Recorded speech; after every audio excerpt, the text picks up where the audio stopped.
사무엘상 7장 15절. 사무엘이 사는 날 동안 이스라엘을 다스렸으니 해마다 베델과 길갈과 미스바로 순회하여 그 모든 곳에서 이스라엘을 다스렸고 라마로 돌아왔으니 이는 거기 자기 집이 있음이라.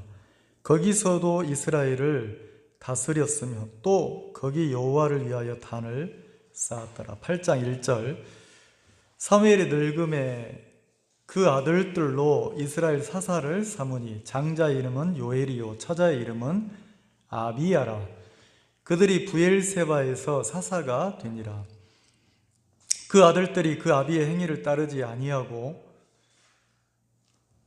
이를 따라서 뇌물을 취하고 판결을 굽게 하니라. 4절. 이스라엘 모든 장로가 모여 라마에 있는 사무엘에게 나아가서 그에게 이르되 보소서, 당신은 늙고 당신의 아들들은 당신의 행위를 따르지 아니하니 열방과 같이 우리에게 왕을 세워 우리를 다스리게 하소서한지라. 6절. 우리에게 왕을 주어 우리를 다스리게 하라 한 그것을 사무엘이 기뻐하지 아니하여 여호와께 기도하매 여호와께서 사무엘에게 이르시되 백성이 네게 말한 것을 다 들으라. 그들이 너를 버림이 아니요 나를 버려 자기들의 왕이 되지 못하게 함이라. 8절을 같이 한번 읽겠습니다. 시작.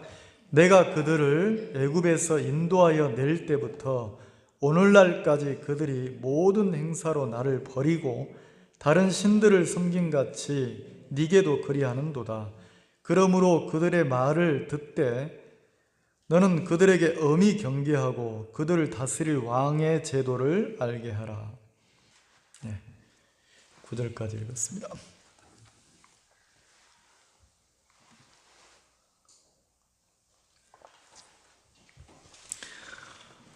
먼저 작은 거지만 제가 오늘 메고 있는 넥타이가 어떤 분이 유튜브로 말씀을 들으면서 너무 고맙다고 택배로 넥타이를 보내왔더라고요.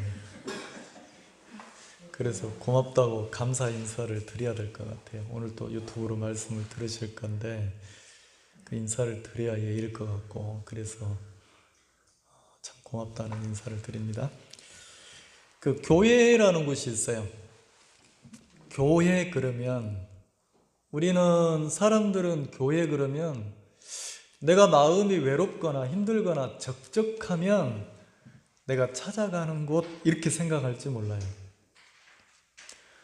근데 교회는 성경적으로 교회 그러면 이거는 예배당입니다. 여기는 예배를 드리는 장소예요. 그 성경적으로 교회는 내 마음에 정확하게 내 마음의 죄 사함을 받고 예수님을 구주로 영접한 사람들이 이렇게 모여 있는 것을 교회라고 그래요. 그러니까 이 예배를 드리는 장소에서, 이곳에서 만약에 한 사람 한 사람 여러분 마음속에 죄가 사해지고 예수님을 구주로 영접하지 않았다면, 자, 세상에는 내 마음의 죄를 사함받고 거듭난 사람이 있고 내 마음의 죄를 가지고 사는 사람도 있잖아요. 그럼 마음의 죄를 가지고 있는 사람들이 모인 곳은 교회라고 하지 않아요. 근데 성경 말씀 복음을 듣고 내 마음의 죄가 흰눈보다 더이게 깨끗하게 씻어진 사람들이 모여 있는 곳을 교회라고 그래요. 그 모인 사람들이 모여서 예배를 드리는 장소를 그냥 예배당, 예배를 드리는 장소 그런단 말이에요. 그러니까 이거는 예배를 드리는 장소예요. 근데 이 장소에 누가 모여 있는 겁니까?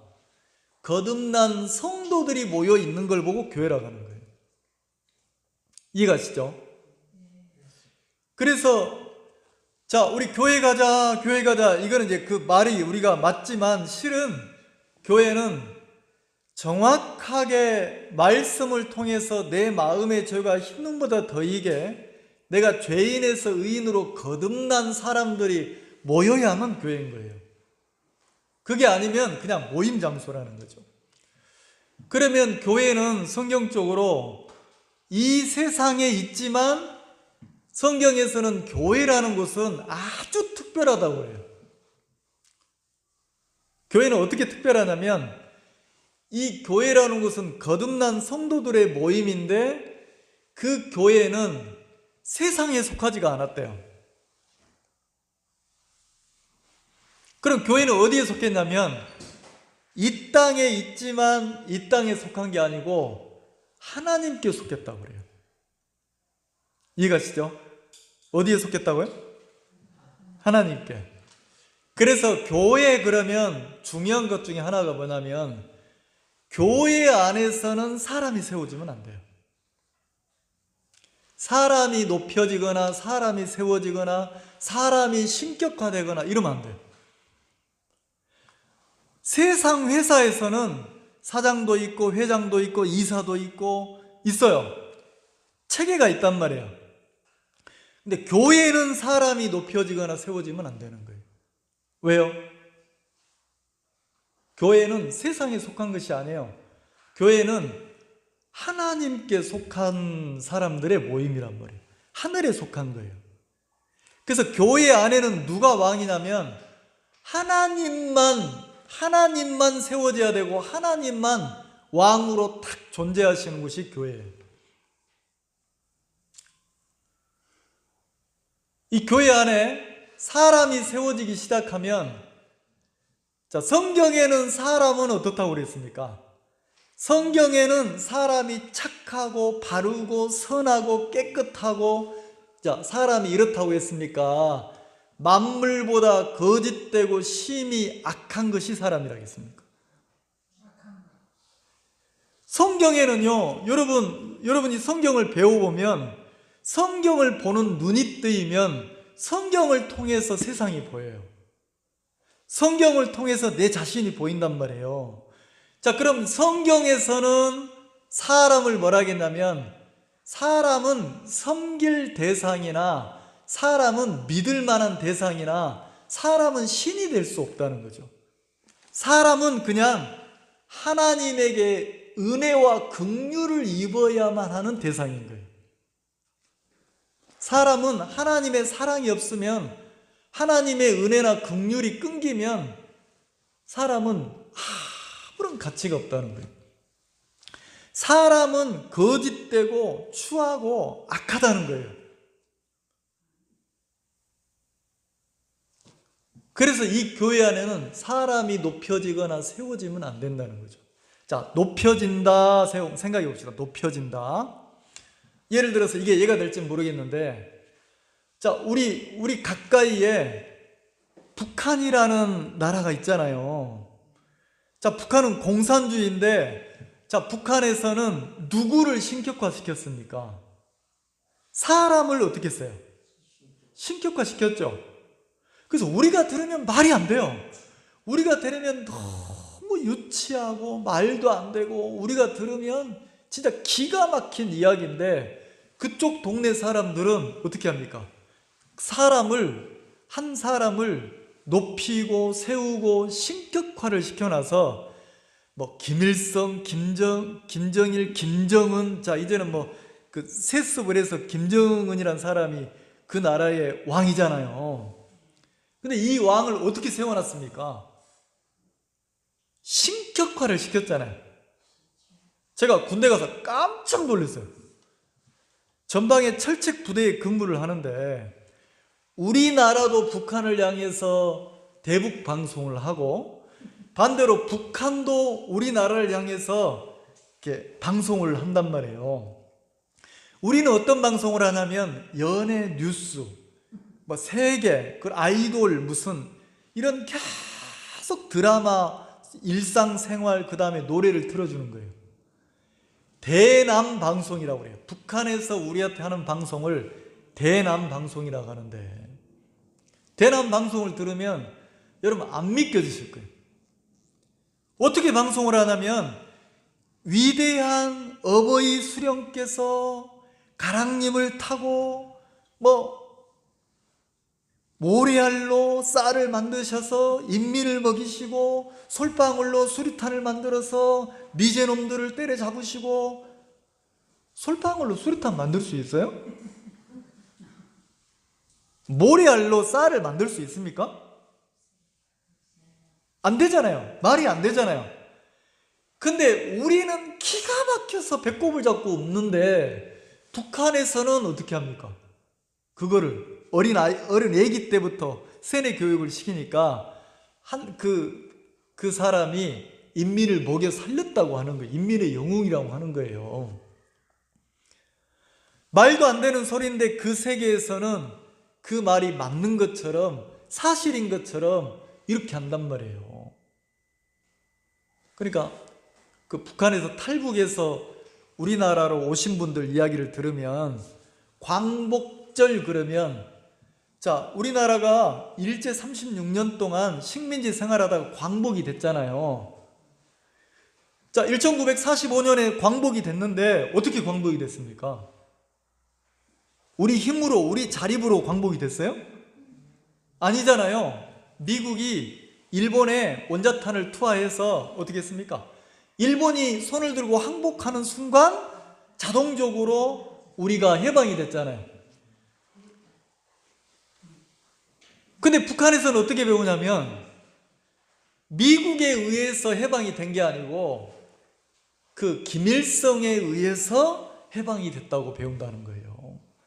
그래서 우리나라의 북한에서 탈북해서 오신 분들이 다시 교육을 받고 사상을 배울 때 깜짝 놀란다는 거죠. 제가 옛날 어떤 단체에서, 큰 단체에서 목회할 때 우리 동료 중에, 후배 중에 하나가 북한에서 탈북하신 분이 목회자가 됐어요. 목회자가. 근데 이제 무슨 대화가 됐냐면 북침이냐 남침이냐. 우리는 그냥 너무 당연하잖아요. 역사적인 사실이니까 남침인데 이 목사님은 북한에서 세뇌 교육을 받았는데 남한이 이렇게 북한을 쳐들어왔다, 북침했다 이렇게 배운 거예요. 그래서 이미 한국에 와 있는데도, 한국에 와서 목회자가 됐는데도 그 북침이냐 남침이냐 얘기가 시작되니까 이분이 발끈하는 거예요. 왜 거짓말 하냐는 거지. 남한에서, 남조선에서 먼저 이렇게 침략을 해놓고 왜 이렇게 거짓말 하냐고 막 이러는 거예요. 왜요? 다른 사람들은 다 아는데 사람이 세워진 체제 안에서 잘못 배우니까 상식을 상식으로 받아들이지 않는다는 거죠. 자, 그럼 제가 왜 소두에 이런 얘기를 하냐면,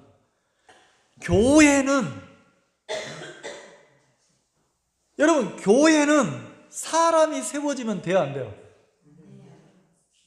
안 됩니다. 반대로 사람을 무시해서도 안 돼요. 근데 사람을 세워져서 사람을 신격화하면 안 된다는 거죠. 자, 세상 조직 단체는 사람이 세워져야 돼요, 안 세워져야 돼요? 세워져야 돼요. 그래야 뭐가 됩니까? 일이 되니까.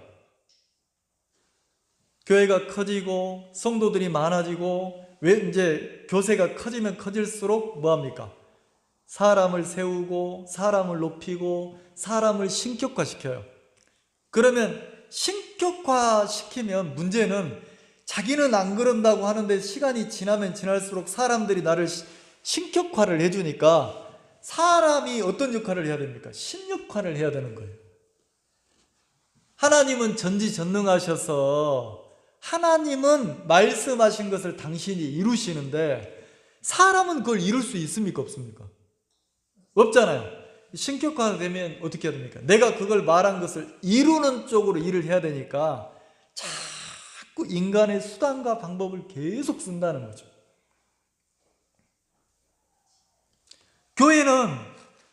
교회는 그런 곳이면 안 돼요. 교회는 사람이 세워져서 사람이 높여주고 이러면, 왜요? 교회는 뭘 가르치는 거냐면 신앙을 배우고 신앙을 가르치는 것이에요. 자, 오늘 여러분들이 여기 와서 많은 분들이 앉아 계시는데, 자, 오늘 왜 이곳에 오셨어요? 아, 내 친구한테 어쩔 수 없이 친구한테 잘 보이려고 끌려왔어. 아니란 말이에요. 그러면 10번, 100번, 1000번 와도 말짱 황해요. 말짱 황이란 말 아세요? 세월은 지났는데 아무 의미 없다는 거예요. 그럼 교회라는 곳은 뭐 하는 거냐면 교회는 신앙을 배우는 거예요. 신앙. 그럼 신앙이란 말이 뭐냐면 신앙은 내가 사람 앞에 보이는 사람 앞에 삶을 사는 게 아니고 내 눈에 보이지 않는 창조주이신 하나님 그분을 섬기는 걸 보고 신앙이라고 그래요. 그래서 눈에 보이는 삶을 사는 게 아니고 내가 눈에 보이지 않는 하나님 앞에 내 삶을 살아가는 삶을 보고 신앙이라고 그래요. 여러분, 이게 참 쉬운 것 같아도 참 어려운 거예요. 그리고 이 신앙이 깊어지면 깊어질수록 사람이 달라져요. 자, 보이는 사람 앞에 사는 삶을 보고 종교생활이라고 그래요. 내 눈에 보이지 않는데 그 살아계신 하나님 앞에 살아가는 삶을 보고 신앙이라고 그래요. 자, 그러면 눈에 보이는 사람들 앞에 사는 게 쉽겠습니까? 보이지 않는 하나님 앞에서 사는 게 쉽겠습니까? 나라는 사람이 얼마나 간사하냐면 누가 한 사람 있으면 내가 사람을 의식해야 안 해요. 제가 저 딸하고 이렇게 어디를 같이 시내를 걸어가는데 아니 내 입에 작은 벌레가 하나가 탁 들어오는 거예요. 그 내가 이렇게 해가지고 침을 탁 뱉었어요. 뱉었더니 딸이 나보고 아빠는 목사가 돼가지고 길바닥에 침을 뱉는다고 그러면 되냐고 막 뭐라 하는 거예요. 무한하게. 근데 이상하죠. 내 딸이 막 그렇게 뭐라 하니까 그 다음에 내가 딸이 있을 때 누구를 의식해요? 나도 모르게 딸이 의식이 되는 거예요. 근데 또 벌레가 들어왔는데 뱉고 싶은데 못 뱉는 거예요. 자, 내 마음은 뭐 하고 싶어요? 뱉고 싶어요. 근데 누가 있어서 못 뱉어요? 딸. 자, 내가 누구를 의식하는 겁니까? 사람을 의식하는 거예요. 이거는 도덕이라고 그래요. 도덕. 예의. 도덕이라고 그래요. 예절이라고 한단 말이에요. 근데 자, 그거 말고 내가 진짜 내 마음의 죄를 씻고 거듭나서 신앙인이 됐다는 건 뭐냐면 내가 하나님의 자녀가 되는 거예요. 하나님의 자녀가 되려면 내 마음의 죄를 흰눈보다 더 이게 깨끗하게 씻어야 돼요. 그래서 내가 하나님을 영접하는 거예요. 이게 만약에 여러분이 하나님을 영접할 때 이게 참 하나님 왜 그렇게 하셨는지 모르겠어요. 하나님을 내 마음에 모실 때 갑자기 막 2만 볼트 전기가 찌릿해가지고 내가 네 마음에 임한다 딱 이렇게 하면 사람들이 감전되고 놀래면 내가 성령을 내 마음에 성령이 임한 걸 알 수 있잖아요. 하나님 그렇게 안 하셨는 거예요. 내 마음의 죄가 흰눈보다 더 이게 깨끗하게 씻어지면 자, 그러면 사람의 마음의 죄가 씻어지려면 어떻게 해야 됩니까? 자, 다른 것 말고 죄가 내 마음에서 씻어지려면 어떻게 해야 돼요? 내가 죄를 지으면 막 용서를 구하고 빌고 눈물을 흘리고 막 회개 기도를 하고 막 반성을 하고 이러면 죄가 씻어집니까? 아니에요. 성경은 죄를 씻는 걸 아주 정확하게 기록을 했는데 내 죄가 씻어지려면 죄값을 치러야 된다는 거예요. 뭐 해야 된다고요? 죄의 값이 치러져야 된다는 거지.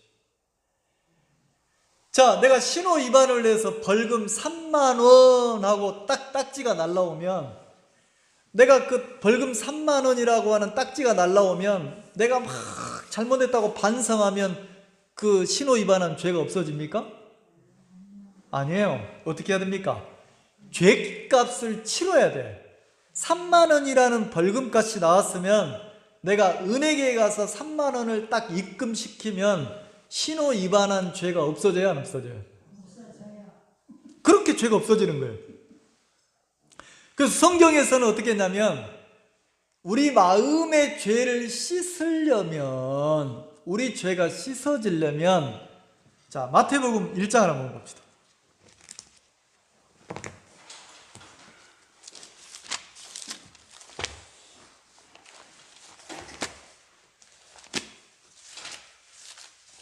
마태복음 1장을 한번 봅시다.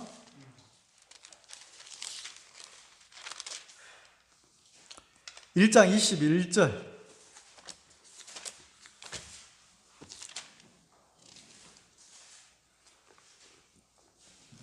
같이 한번 읽어봅시다. 시작. 아들을 낳으리니 이름을 예수라 하라. 이는 그가 자기 백성을 저희 죄에서 구원할 자이시니라. 자, 아직 태어나지도 않았어요. 태어나지도 않았는데 아들이 태어날 거라는 거지. 근데 그 아들은 사람의 씨로 태어난 게 아니고 성령으로 잉태가 됐다는 거죠. 성령으로 잉태가 됐다는 것은 하나님의 능력으로 처녀의 몸에 아이가 잉태가 됐다는 거예요. 처녀 마리아의 몸에. 근데 그 뱃속에 있는 잉태될 아이가 아들인데 이름을 지어준 거예요. 뭐라고? 예수라고. 근데 그 예수라고 하는 그 아들, 그 예수라고 하는 그 아들의 이름이 예수인데 이름의 뜻이 뭐냐면, 예수라는 뜻이 자기 백성을 죄에서 구원할 자라는 거죠. 무슨 뜻이라고요? 죄에서 건져낸다는 거예요. 죄에서 건져내시는 분이라는 거예요. 예수란 뜻이. 누구를 건져내냐? 자기 백성을. 자, 그러면 죄는 내가 울고 불고 내가 막 반성해야 죄가 없어지는 게 아니고 구원이라는 단어가 건져내는 거예요. 자, 이게 말이 될지 모르겠는데 어린 갓난 아이가 수영장에 빠졌어. 그럼 아이 힘으로는 수영장에서 나올 수 있어요, 없어요? 없죠. 근데 그걸 어린 아이가 빠진 걸 보고 아빠가 깜짝 놀라서 봤어요. 그럼 아빠가 그 아이를 건져냈어. 이걸 보고 구원이라 하는 거예요. 자, 그러면 이 땅에 오신 하나님의 아들, 독생자 외아들 예수님은, 예수라는 분은 이 세상에 왜 오셨다고 합니까? 그래서 이름 뜻이, 예수란 뜻이 자기 백성을 죄에서 구원해 내실 분이라는 거예요.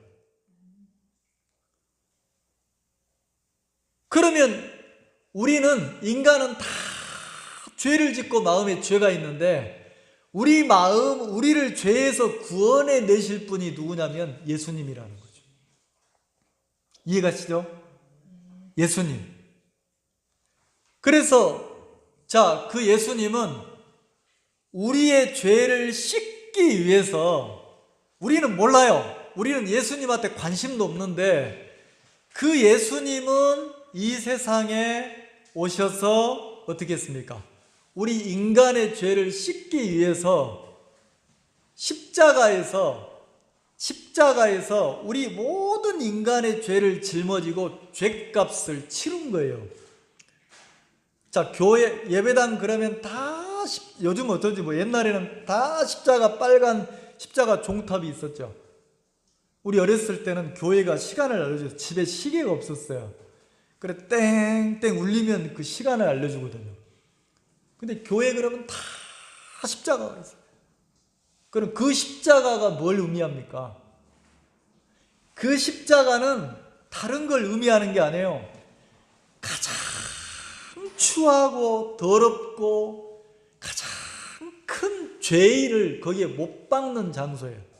죄인을 사형시키는 장소가 십자가란 말이에요. 근데 하나님의 아들이신 예수님이 그 십자가에서 2000년 전에 못이 박혀서 십자가에서 죽었습니까? 안 죽었습니까? 죽었죠? 자, 그 예수님이 왜 십자가에 못 박혀 죽었습니까?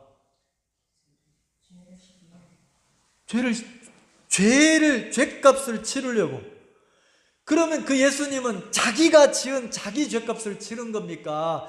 자기 백성들의 죄값을 대신 치른 겁니까? 맞죠? 그러면 우리 인간의 죄값을 대신 치르려고 예수님이 십자가에서 못이 박혀서 죽었단 말이에요. 그 찬송가에 마지막 피 한 방울 나를 위해 흘렸네 그 피로 내 죄 씻었네. 자, 예수님이 십자가에서 피를 흘리고 죽으셨어요. 피는 생명을 가리키는 거예요. 인간의 죄 때문에 예수님의 생명이 지불됐다는 거죠. 죄의 값으로. 그러면 예수님의 생명이 지불돼서 우리 죄가 영원히 씻겼습니까? 안 씻겼습니까? 자, 히브리서 9장 한번 봅시다. 히브리서 9장.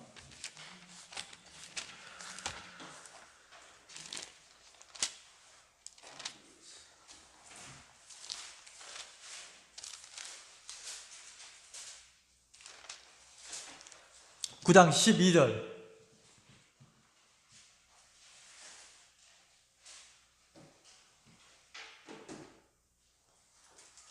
같이 한번 읽읍시다. 시작. 염소와 송아지의 피로 아니하고 오직 자기 피로 영원한 속죄를 이루사 단번에 성소에 들어가셨느니라. 염소와 송아지의 피로 아니하고 오직 자기 피로 그랬어요. 오직 이래 돼 있죠. 그러니까 인간의 죄를 씻는 건 다른 것으로는 안 돼. 딱 하나, 예수님의 피값이 지불돼야, 예수님이 피가 흘려져야, 예수님의 생명이 죄값으로 드려져야 영원한 속죄가 이루어진다는 거예요. 영원한 속죄가. 13절. 염소와 송아지의 피와 및 암송아지의 죄로 부정한 자에게 뿌려 그 육체에 정결케 하여 거룩케 하거든. 14절. 하물며 영원하신 성령으로 말미암아 흠없는 자기를 하나님께 드린 그리스도의 피가, 예수님은 죄가 없었단 말이에요. 근데 우리 죄를, 인간의 죄를 짊어지고 죄값을, 인간들의 죄값을 대신 받았다는 거예요. 그리스도의 피가 어찌 너희 양심으로 죽은 행실에서 깨끗게 하고 살아계신 하나님을 섬기게 못하겠느냐. 그러면서 뭐라 합니까? 자, 10장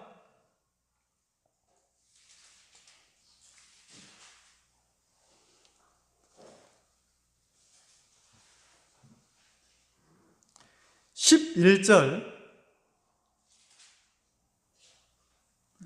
제사장마다 매일 서서 섬기며 자주 같은 제사를 드리되 이 제사는 언제든지 죄를 없게 하지 못하거니와. 자, 예수님이 오시기 전에 염소나 양이나 송아지, 인간의 죄를 대신 담당하는 제물, 그 염소나 송아지, 그 양, 이런 제물은 인간의 죄를 영원히 씻는다고 합니까? 못 씻는다고 합니까?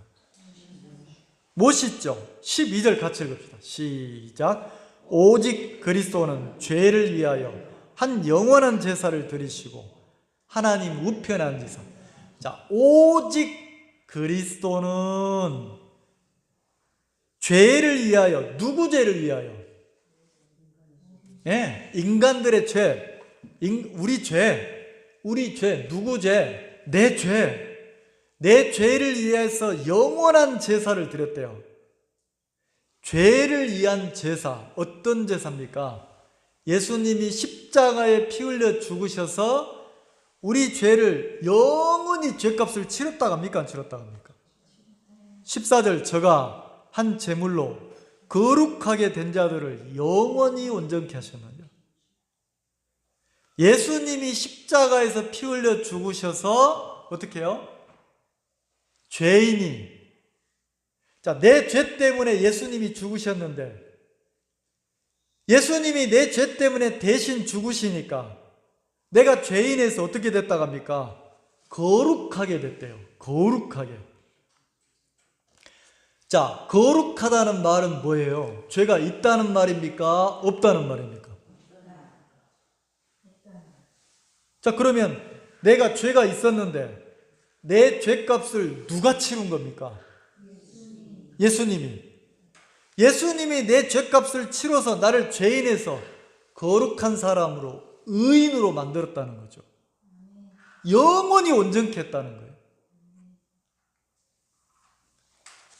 자, 그러면 교회는 사람이 세워지면 안 된다는 거죠. 누구만 세워져야 됩니까? 예수님만. 그래서 교회의 머리를 누구라고 합니까? 예수님이라고 하는 거예요. 그리고 신앙생활을 배우는 게 교회예요. 신앙생활은 내 눈에 보이는 사람들 앞에 사는 삶이 아니에요. 누구 앞에 사는 거냐면 내 눈에 보이지 않지만 나를 죄에서 구원하신, 나에게 영원한 생명을 주신 나의 구원자 되신 하나님을 섬기고 사는 거예요. 사람을 의식하는 것은 쉬워요. 왜? 사람들이 싫어할 것 같으면 안 하면 되니까. 근데 사람이 없을 때는, 사람들이 없을 때는 어떻게 합니까? 내 마음대로 살잖아요. 근데 신앙하는 사람은, 신앙생활 하는 사람들은 어떻게 사냐면 사람이 있든 없든 눈에 보이지 않는 하나님 앞에 삶을 사는 거예요. 하나님 앞에. 이해가시죠? 그러면 우리가 모여서 여러분들이, 거듭난 여러분들이 모인 곳을 교회라고 하는데, 이 교회에서 배우는 게 신앙생활을 배우는 거예요. 그러면 아까 간증하셨는데, 간증이라는 게 뭐냐면 한 주간 살면서 사람 앞에가 아니에요. 나를 구원하신 하나님이 일주일 동안 내 삶 속에서 어떻게 내 기도를 들으시고 어떻게 내 삶 속에서 나를 도우시고 나를 어떻게 인도해 가셨는지, 누구와 사귐을 가졌던 것을 이야기하는 겁니까? 하나님과의 사귐. 그래서 누구 앞에 영광을 돌리는 겁니까? 하나님 앞에. 자, 저는 목사의 은사가, 말씀을 전하는 그 은사가 있어서 목사가 됐는데, 목사는 뭐냐면 이 말씀을 통해서 하나님의 마음을 성도들에게 전달해주는 전달자밖에 안 되는 거예요. 그럼 이 1시간 말씀을 들으면서 여러분들이 아따, 저 목사님 말씀 잘 전하네. 어떨 때는 제가 내려가면 그런 분들이 있어요. 목사님 오늘 은혜 많이 입었습니다. 이러시면, 그래 하지 마세요. 은혜를 입었으면 누구 앞에 감사하면 돼요? 1시간 말씀 시간을 통해서 누구를 만나는 거냐면 저 사람인 목사를 대신해서 하나님이 저 목사를 써서 우리들에게 하고 싶은 이야기를, 말씀을 증거하시는 거예요. 그리고 여러분들이 무슨 말씀을 막 외우고 암기하고 그럴 필요 없어요. 그냥 마음에서 뭘 느끼면 됩니까? 그렇지, 내가 예수님 피로 구원을 받았지. 그렇지, 내가 말씀을 들어보니까 하나님이 내 삶 속에다 나를 이렇게 도우셨지. 하나님 나와 함께 하셨지. 내가 하나님을 소망하지 못하고 살았구나. 하나님 나를 지키고 계시는구나. 말씀을 듣는 내내 내 마음이 비춰져서, 잘못된 내 삶이 돌이켜져서 누구를 향해서 마음이 열리면 됩니까? 그리고 누구 앞에 삶을 살면 됩니까? 예, 사람 앞에 보이는 사람 앞에 사는 게 아니고 누구 앞에요? 자, 한번 설명을 해봅시다. 여러분들이 교회를 나오기 전에는 막 형편이 어렵고 가난하고 사업도 안 되고 일도 안 되고 힘들고 막 이러다가 교회를 나오니까 사업이 잘 되고 일도 잘 되고 마음도 평안해지고 막 이렇게 살면, 자, 이게 복받은 신앙입니까? 그것도 복받은 신앙일 수 있죠. 한쪽 면일 수 있죠. 반대로 내가 하나님을 만나서 교회를 나오기 시작하고 신앙하는데 막 자식이 속을 썩이고 사업이 안 되고 막 일도 안 되고 병이 생기고 막 어려워졌어.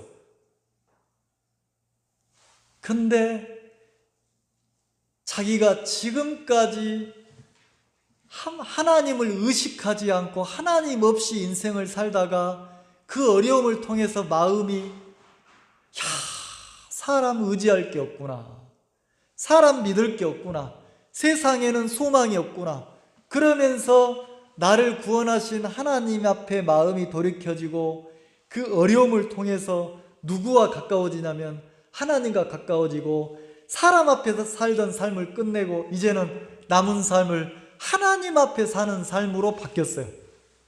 자, 그러면 좀 형편은 어렵지만 마음의 방향이나 삶의 방향이 보이지 않는 하나님 쪽으로 돌아섰다면 그것도 아름다운 하나님의 인도입니까? 아닙니까?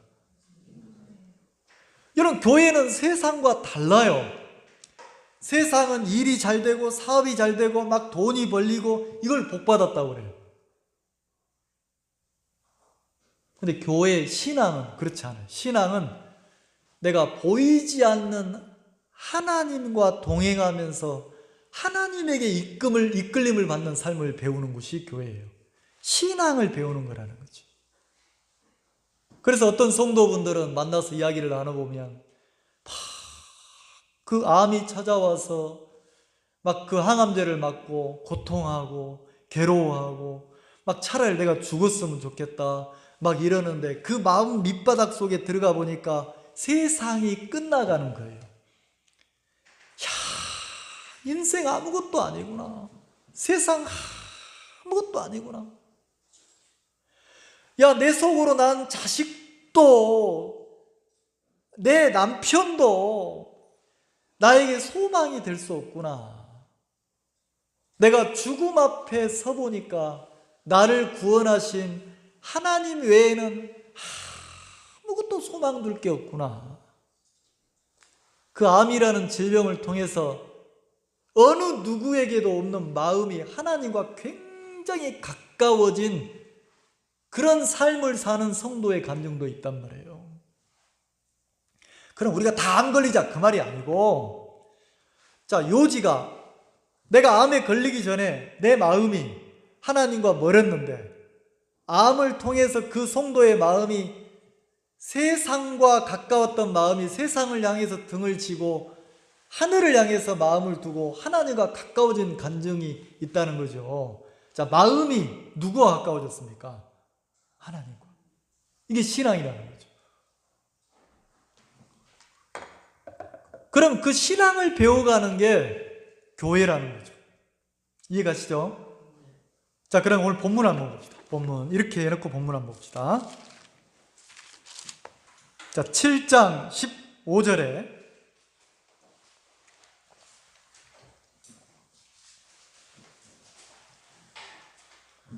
7장 15절 사무엘이 사는 날 동안에 이스라엘을 다스렸으되 해마다 베델과 길갈과 미스바로 순회하여 그 모든 곳에서 이스라엘을 다스렸고,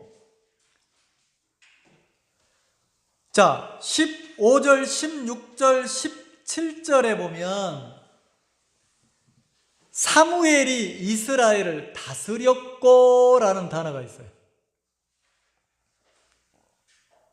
누가 다스렸다고요? 사무엘이. 근데 이걸 다스렸다는 말을 막 명령하고 지적하고 막 회초리를 이런 단어가 아니에요. 다스렸다는 단어의 뜻이 뭐냐면 가르쳤고예요. 가르쳤고.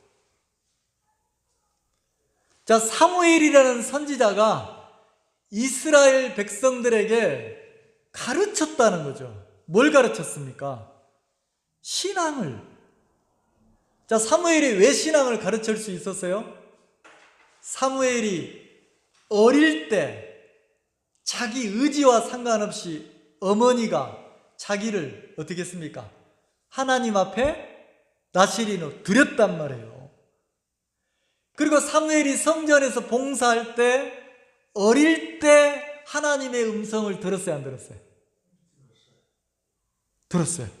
근데 처음에 들을 때는 사무엘이 하나님의 음성인 줄 몰랐어요. 누가 나를 부르지? 누가 나를 부르지? 아, 제사장 엘리 선생님이 나를 부르는갑다.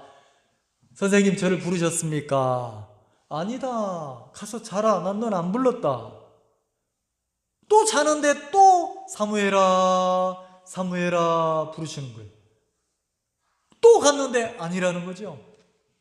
자, 이렇게 처음에는 하나님의 음성을 알아듣지 못했는데 한 번, 두 번, 그리고 엘리가 가르쳐줬죠. 하나님이 너를 부르시는 것 같다. 만약에 다시 하나님이 너를 부르시면 하나님 내게 말씀하옵소서, 주의 종이 듣겠나이다, 이렇게 하라고 그랬어요. 자, 하나님의 음성 앞에 사무엘이 여호와여 말씀하옵소서, 당신의 종이 듣겠나이다, 이렇게 하라는 거지. 자, 그렇게 해서 사무엘이 그때부터 하나님의 말씀 앞에 어떻게 했습니까? 여호와의 말씀이 들려오면 여호와여 말씀하옵소서, 주의 종이 듣겠나이다. 그러면서 사무엘이 누구의 음성을 듣고 살았습니까? 하나님의 음성. 자, 사무엘이 하나님의 음성을 듣고 하나님의 음성을 들은 사람은 사람을 의식하고 세상을 의식하고 눈에 보이는 것을 의식하고 살겠습니까? 눈에 보이진 않지만 하나님이 자기에게 말씀하신 그 하나님을 의식하고 살겠습니까? 이 말 이해가세요? 자, 여러분 저를 보세요. 여러분들이 세상을 사시면서 눈에 보이는 세상이나 사람을 의식하고 산다면 그건 신앙 아니에요. 눈에 보이진 않지만 하나님의 음성이 여러분 마음에 들려올 때 있습니까? 귀로 말고 마음에. 제가 교통사고가 한번 난 적이 있어요. 교통사고가 났는데 그 사고가 탁 나는 순간에 필름처럼 내 인생이 쫙 지나가더라고요. 몇 초밖에 안 될 건데 쫙 어릴 때부터 인생이 지나가는데 제가 그때 무슨 생각이 딱 들었냐면, 하나님, 내가 여기서 인생 끝나는 게 너무 부끄러운데 나한테 한 번만 인생을 더 살 수 있는 기회를 주세요. 내가 주님 앞에 서기에 너무 내가 부끄럽습니다. 하나님이 나에게 생명을 연장해 준다면 내가 당신 앞에 설 때 좀 덜 부끄럽도록 복음 앞에 인생을 살아보고 싶습니다. 이런 기특한 마음이 들더라고요. 제가 그런 놈이 아닌데. 죽음 앞에서 그 마음이 들었어요. 그리고는 의식을 잃었어요. 의식을 잃었는데 의식을 깨보니까 세상에 꼭 드라마에서 나오는 것처럼 나를 가운데 두고 사람들이 뺑 둘러서 위에 사람 얼굴이 머리가 있는 거예요.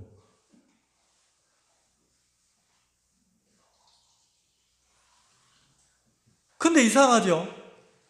그때 그렇게 대학병원 중환자실에 실려갔는데 그때 내 마음에 막 몸은 머리고 뭐 사고가 나서 막 아파 죽겠는데, 사고가 나서 아프고 이러면 막 고통스럽고 괴롭고 내가 왜 이러잖아요. 근데 그때 내 마음이 말할 수 없는 평안에 내 마음이 꽉 잡히는 거예요.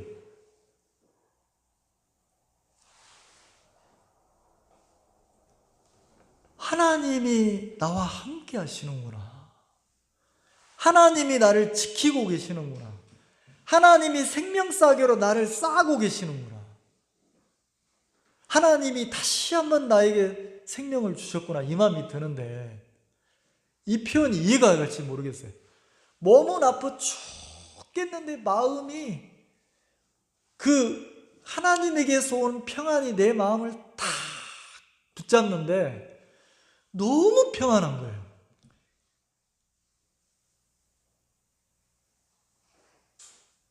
이걸 뭐라고 표현해야죠?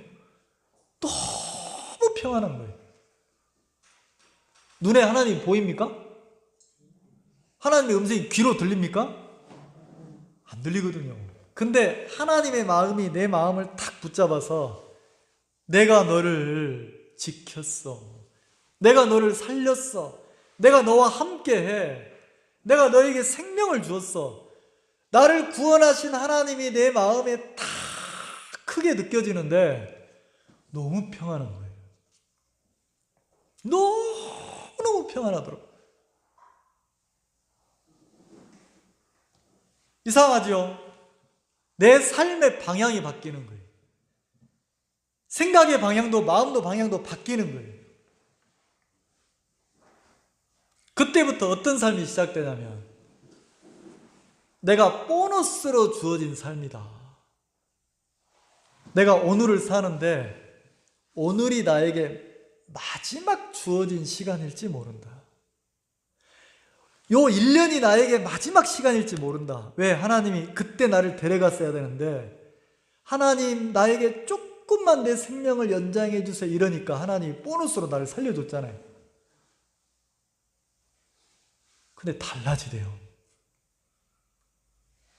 난 욕심 많은 사람인데, 나는 세상을 좋아하는 사람인데, 나는 쾌락을 좋아하는 사람인데, 나는 나를 위해 살기 좋아하는 사람인데 마음에 중심이 딱 옮겨지니까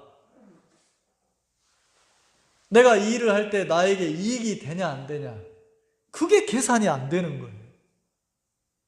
내가 이 일을 했을 때 하나님이 기뻐하냐 기뻐하지 않느냐. 옛날엔 내가 사람 눈치 많이 봤거든요. 내가 이렇게 해서 저 사람 한 사람 잃어버리는 거 아닌가? 저 사람을 내가 붙잡아야 되는 거 아닌가? 근데 내 마음이 하나님 앞에 딱 옮겨지니까 교회 사람이 한 사람 더 있으면 뭐하고 없으면 뭐하냐. 교회는 숫자가 많아져야 되는 게 아니고 교회는 올바른 신앙을 가진 성도들이, 믿음을 가진 성도들이 많아져야 된다. 자, 여기 보면 사무엘이 이스라엘을 뭐 했다고 되어 있습니까? 다스려 그랬어요. 다스렸다는 말이 무슨 말이라고요? 가르쳤다는 거죠. 자, 가르치려면 여러분, 내가 바이올린을 가르치려면 내가 먼저 바이올린을 배워서 바이올린 연주를 내가 할 줄 알아야 가르치죠. 내가 바이올린 연주를 할 줄 모르면 여러분들에게 바이올린을 가르칠 수 있어요? 이 말 이해가세요? 그럼 사무엘이 백성들을 가르쳤는데 사무엘은 정확하게 먼저 자기가 하나님의 음성을 듣고 그리고 하나님 앞에 살아가는 삶을 자기가 먼저 걸어갔습니까? 안 걸어갔습니까? 걸어갔죠. 그리고 이스라엘 백성들에게 뭘 가르칩니까? 야, 사람 앞에 살지 마. 이 세상에 소망 두지 마. 우리를 구원하신 분은 하나님이야. 이 세상 잠시 잠깐 후에 이 세상을 다 떠나는 거야. 나그네 인생이야. 인생이 진짜 막 장구한 것처럼 보여도 성경에는 인생을 뭐라고 표현했냐면 불티라고 그랬어요. 불티, 티끌, 먼지, 이렇게 표현됐단 말이에요. 여러분 불티 아십니까? 그 모닥불 피워놓고 불 잘 붙으라고 잘못 건드리면 파다닥 타면서 불꽃이 올라가요, 안 올라가요? 반짝 올라가다가 어느 순간 한순간에 사라집니까, 안 사라집니까? 근데 그 불티가 사라졌다고 막 괴로워하는 사람 있어요? 아쉬워하는 사람 있어요? 아이고 예쁘네 하고 딱 잊어버리잖아요. 그러면 인생이 불티라고 그랬어요. 이 세상에 잠깐 내가 왔다 갈 뿐인데 조금 지나면 한 세대가 나를 기억해 주지, 내 아들이나 내 손자가 기억해 주지, 한 세대 지나고 나면 누가 나를 기억해 줍니까, 안 해줍니까? 인생 아무것도 아니란 말이에요. 인생 뭐 대단한 거, 여러분 제가 암에 걸려 수술한 그 친구 보고 이렇게 문자를 보냈어요. 수술 잘 마쳤습니다. 기도해 주셔서 고맙습니다. 이렇게 카톡이 왔길래 이렇게 문자를 보냈어요. 우리는 우리 마음에 너무 많은 것을 붙들고 산다. 죽음 앞에 가까이 가보면 다른 게 보이는 게 아니고 내가 지금도 막 뭔가를 붙잡고 있는 게 많이 보인다. 하나님께 그 모든 걸 맡기고 내 마음에 붙잡은 걸 내려놓고 지금 주어진 것들에 감사하면서 시간을 보내면 좋겠다고 그랬어요. 혹시 여러분 중에 인생을 사시면서 나는 왜 인생이 이렇지? 왜 이렇게 나는 안 풀리지? 나는 왜 이렇게 고달프지? 나는 힘겹지? 이런 사람 있습니까? 여러분 가만히 자기를 더듬어 보세요. 그리고 내 마음에 뭐가 막 힘이 들어가 나를 붙잡고 있는지 한번 생각해 보세요. 그리고 좀 힘을 빼세요. 놓으세요. 그리고 없어요. 냉정하게 말하면 내일이 우리한테 있습니까, 없습니까? 매 순간일 뿐이란 말이에요. 하나님이 나에게 내일을 주어야 내가 내일을 사는 거지. 그럼 그 내일을 가봅시다. 10년 뒤를 가봅시다. 죄송합니다. 아침에 어떤 형제님이 목사님은 그 중환자실 같은데 많이 안 가봤죠? 그러시다. 평생을 목회자로 살았는데 왜 중환자실을 안 갔겠어요? 가장 많이 나를 부르는 곳이 그런 곳입니다. 화장터, 장례식, 중환자실, 호스피스 병동, 싸우다가 집안 다 깨져서 피투성이 된 거, 이런 곳이 부르잖아요.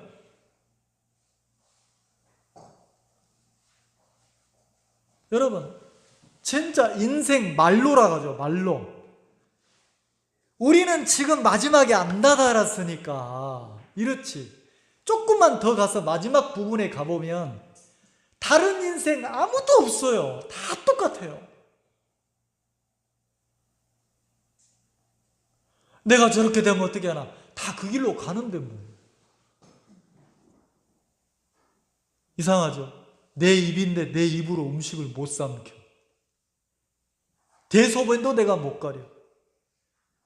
내 손발도 마음대로 못 움직여. 살아는 있어. 침대에 누워서 호스를 통해서 영양분만 공급하고. 살아도 산 게 아니잖아요. 그럼 그런 분들에게, 인생 마지막에 다다른 분들에게 이 세상이 무슨 소망을 줄 수 있죠? 뭘 줄 수 있죠?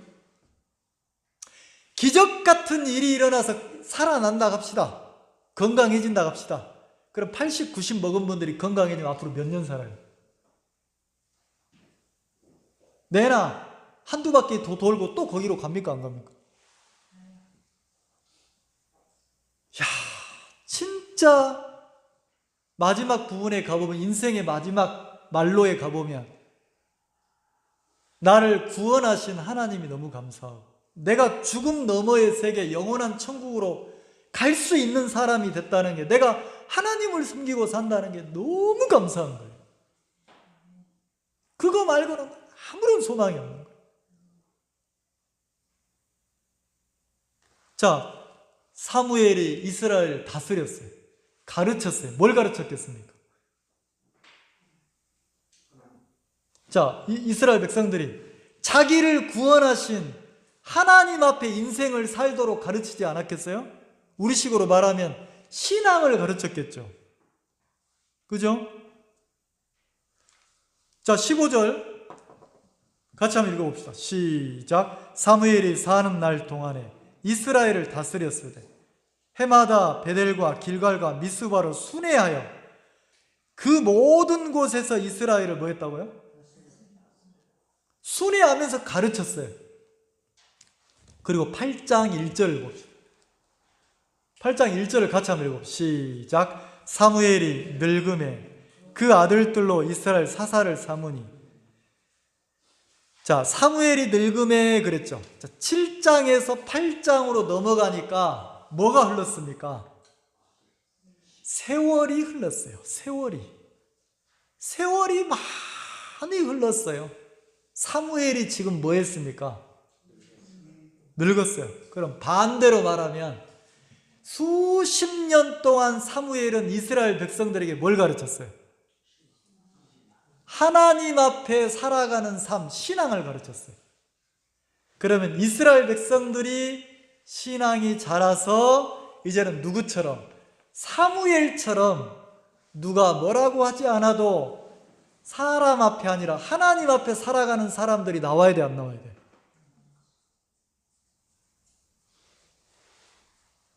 여러분, 내가 누군가를 가르쳐 보면 어떻습니까?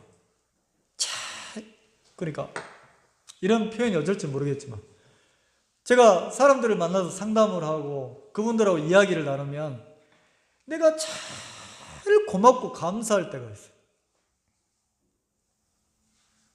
명령하고 지시하고 이렇게 해서 사람들이 어떤 일을 하는 게 아니고 교회 안에 사람이 세워지면, 자, 목사가 신격화돼서 목사가 세워지면 목사가 한 말대로 살려고 애를 쓰잖아요.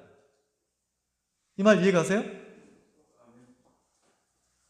그거는 점수로 치면 1점밖에 안 되잖아요. 근데 그것도 감사하죠. 근데 그거보다 더 기쁘고 감사할 때가 언제입니까? 자, 목사인 내가 뭘 가르칩니까?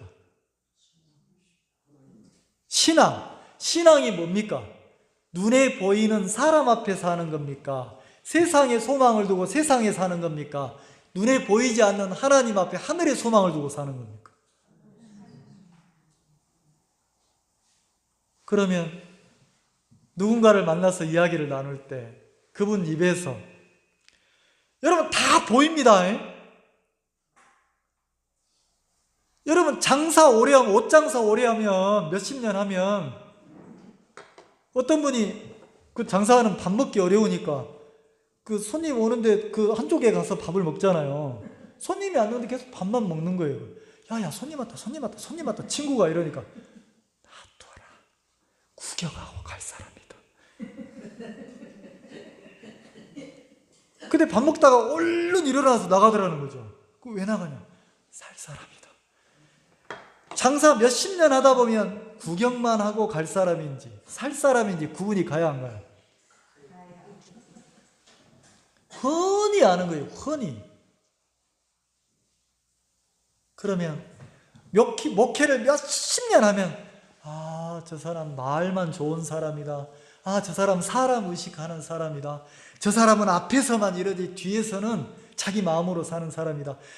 저분은 진짜 세상 어디에 갖다 놔도 하나님을 섬길 사람이다. 딱 구분이 가겠어요, 안 가겠어요?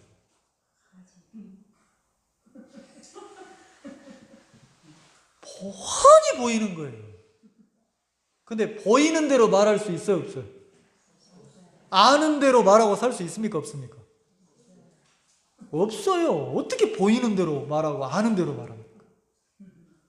기다려야 되지. 또 기다리고 기다리면서 뭐예요? 가르치는 거죠. 사람들을 만나서 얘기하면 너무 행복할 때가 있어요. 언제? 그분의 입에서 나오는 이야기를 통해서 마음이 보이는 거예요. 야, 저분은 사람 앞에 살지 않는구나. 저분은 하나님을 섬기고 사는구나. 저분은 눈에 보이지 않지만 하나님의 약속을 따라서 저분은 주님 앞에 사는 사람이구나. 그러면 내 마음이 막 기쁘고 그 다음에 그렇게 살아가는 그분을 통해서 내가 또 배웁니까? 안 배웁니까? 배운다는 거죠. 자, 그럼 교회는 신앙하는 사람들이 모인 곳이에요. 그래서 세월이 지나면 지날수록 어떻게 합니까?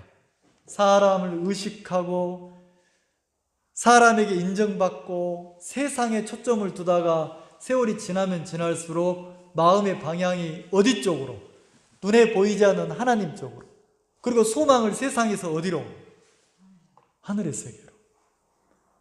나를 위해 살다가 내게 있는 것으로 살피고 섬기고 사는 거란 말이에요. 자, 그러면 사무엘이 늙을 정도로 많이 가르쳤으니까 신앙을 배워서 이스라엘 백성들이 하나님 앞에 사무엘처럼 살아야 되는데 세월이 많이 지났는데 어떻게 합니까? 4절 이스라엘 모든 장로가 모여 사무엘에게 나왔어요. 이스라엘을 대표하는 사람들이 나왔단 말이에요. 사무엘에게. 그리고 뭐라고 합니까? 두 가지를 얘기하는 거예요. 아이고, 당신 이제 늙었는데 어디 뭐 많이 다니고 우리 이끌지도 못하겠네. 많이 늙었네요. 그리고 당신 아들들 타락했더만. 더 이상 우리를 가르치고 이끌어줄 사람이 없는데 우리 앞에 왕을 세워주세요. 왕 이러는 거예요. 그 말은 다시 말해서 더 이상 사무엘에게 가르침을 받고 싶다, 안 받고 싶다? 안 받고 싶다는 거예요. 그래서 뭐라고 말했습니까? 이렇게 말을 했어요. 7절 한번 읽어봅시다. 여호와께서 사무엘에게 이르시되 백성이 네게 한 말을 다 들으라. 그들이 너를 버림이 아니요 나를 버려 자기들의 왕이 되지 못하게 함이라. 자, 분명히 백성들은 버렸어요. 뭘 버렸습니까? 표면적으로는 뭘 버렸어요? 사무엘을 버렸어요. 내면적으로는 누구를 버린 겁니까? 하나님을. 자, 이걸 이해하셔야 돼요. 표면적 눈에 보이는 데는 지금 누가 싫다는 거예요? 사무엘이 싫다는 거예요. 사무엘이 싫다고 하는 가르침을 더 이상 받고 싶지 않다는 거예요. 근데 그 내면에는 누구를 버렸다는 겁니까? 하나님을. 그러면 이게 남의 얘기가 아니고, 자, 구원받은 우리 속에, 신앙한 우리 속에 이런 마음이 안 올라옵니까? 조금만 마음이 안 맞으면 교회고 나발이고 신앙이고 지랄이고 뭐 나발 지랄 막 다 나오잖아요. 그리고 뭐 합니까? 교회가 좋다고 합니까? 싫다고 하잖아요. 아니 뭐 더 이상 배우거나 뭐 싫다. 그리고 뭐라고 합니까? 꼭 사무엘을 문제 삼는 것처럼 교회 안 나올 때 꼭 누구를 문제 삼아요? 그 목사도 할 직업이 못돼. 목사를 문제 삼아. 근데 내면에 들어가 보면 뭐라고 합니까? 사무엘을 버렸다고 합니까? 하나님을 버렸다고 합니까? 근데 희한하죠? 교회를 떠나가는 신앙을 버리는 사람들의 특징은 다 뭐라고 합니까? 내가 하나님을 버린 건 아니야. 이러죠? 근데 하나님은 뭐라고 그래요? 너를 버린 게 아니고 누구를 버렸대요? 그 말은 마음에서 하나님을 섬기는 삶을 뭐 한다는 겁니까? 싫어한다는 거예요. 왜요? 여러분, 마음에서 하나님 앞에 사는 삶을 살면, 예를 들어서 여러분 한 사람 한 사람이 하나님이 왕으로 세워져서 하나님을 의식하고 살면 이 교회가 행복해요, 안 행복해요? 그렇게 돼야 되는 거잖아요. 그러면 하나님을 섬기는 사람이 많으면 어떻게 합니까? 더 이상 일부러 사람들이 지적하고 가르칠 필요가 없어요. 왜? 그분이 누구를 의식하고 사니까. 하나님을 의식하고 사니까. 그게 신앙의 최고 경지란 말이에요. 신앙이 어릴수록 어떻게 합니까? 사람을 의식하고 사람 눈치를 보고 말만 앞서지 실제 삶은 하나님이나 주님 앞에 사는 삶이 없는 거예요. 신앙이 깊을수록 어떻게 합니까? 사람들이 인정을 해주든 안 해주든 알아주든 안 알아주든 자기 손익계산하지 않고 누구를 섬기는 삶을 삽니까? 하나님. 이해가시죠? 근데 그 많은 세월 동안 사무엘이 가르쳤는데 이스라엘 백성들은 어떻게 합니까? 사무엘이 하나님 앞에 산 것처럼 그 삶을 배우는 게 아니고 누구를 부러워합니까? 자, 보세요. 5절 같이 읽읍시다. 5절, 8장 5절 시작. 그에게 이르되 보소서, 당신은 늙고 당신의 아들들은 당신의 행위를 따르지 아니하니 열방과 같이 우리에게 왕을 세워 우리를 다스리게 하소서. 자, 지금까지는 누가 가르치고 누가 다스렸어요? 사무엘은 자기 마음으로 가르친 게 아니고 하나님 앞에 얻은 마음을 가지고 가르쳤잖아요. 근데 이스라엘 백성들이 열방과 같이, 그러니까 다른 나라 사람들 같이 왕을 세워달라는 거예요. 누구를 부러워하고 있습니까? 다른 나라를 부러워하고 있어요. 자, 19절 같이 읽읍시다. 시작. 백성이 사무엘의 말 듣기를 거절하여 가로되 아니로소이다. 우리도 우리 왕이 이스라엘이니. 20절. 우리도 열방과 같이 되어. 자, 자기들이 누구같이 되기를 원해요? 열방이니까 다른 나라예요. 다른 나라. 신앙이 없는 세상 사람들과 같이 되고 싶다는 거죠. 뭘 부러워해요? 마음에서. 신앙의 세계를 그리워하고 부러워합니까? 신앙 없는 세상 사람들을 부러워합니까? 누가? 선택받은 이스라엘 백성들. 자, 그러면 우리 구원받은 우리가, 성도들이 끊임없이 우리 속에서, 우리 마음 속에서 어떤 게 올라와요?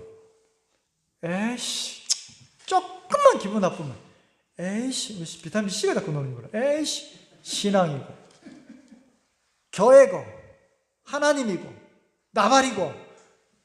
그리고 뭐 하고 싶어요? 어떻게 살고 싶어요?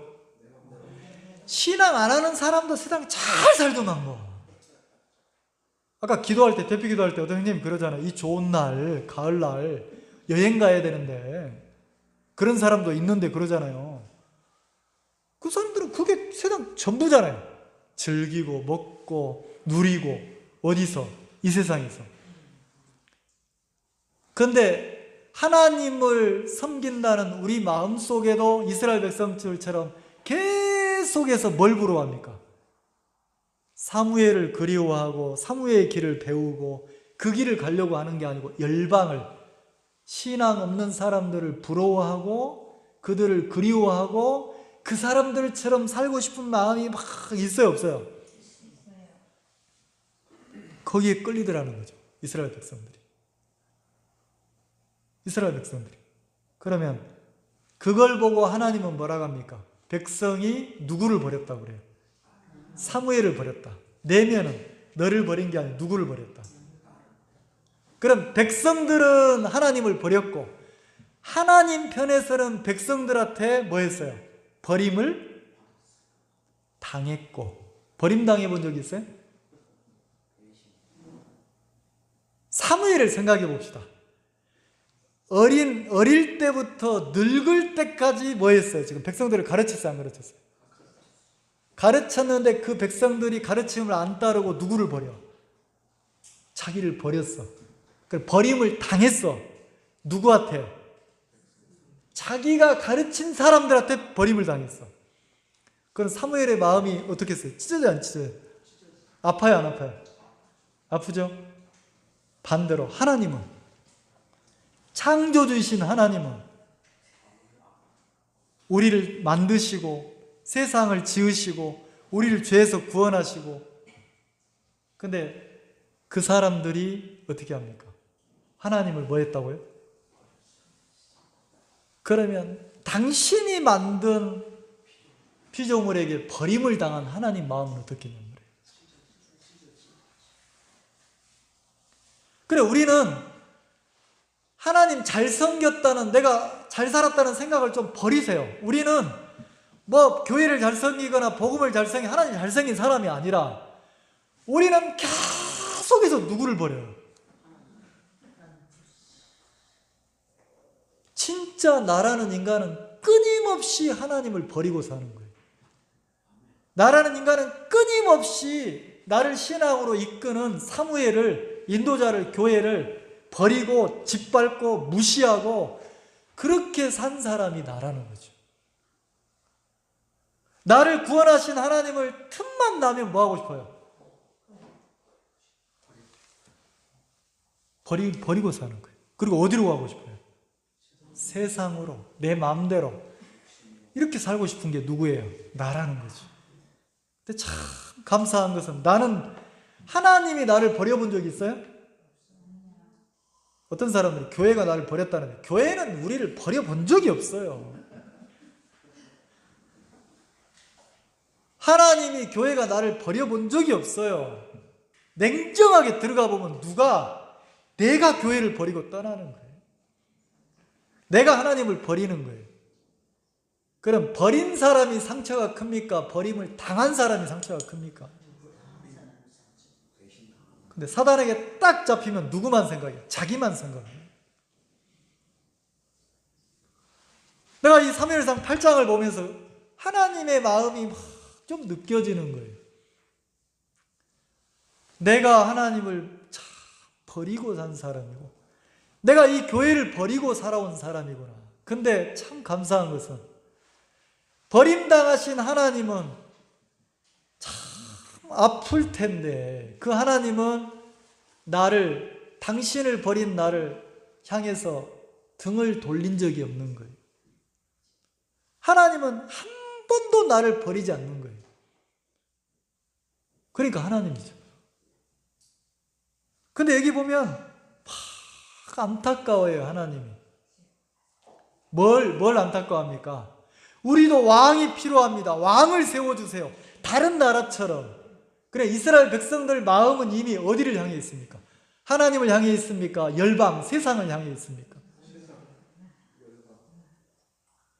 세상을 향해 있는 그 마음이 돌아서기를 막 하나님이 안타까워한다는 거죠. 그러면 지금 이 마지막 시대에 하나님이 꼭 나를 향한 안타까움 같은 거예요. 야, 네 인생 얼마 남지 않았어. 세상 얼마 남지 않았어. 너 남은 인생, 네 마음을 하나님께 돌이켜서 하나님 앞에 살아. 내가 너를 이끌어 갈게. 내가 너와 함께 할게. 내가 너를 지켜줄게. 내가 너를 행복하게 해줄게. 그리고 내 마음을 어디 편으로 돌아서기를 원합니까? 세상을 향했던 마음이 하나님 편으로 돌아서서 하나님을 섬기고 살기를 원하신다는 마음이 이 8장을 읽으면서 막 들어지는 거예요. 기도하겠습니다.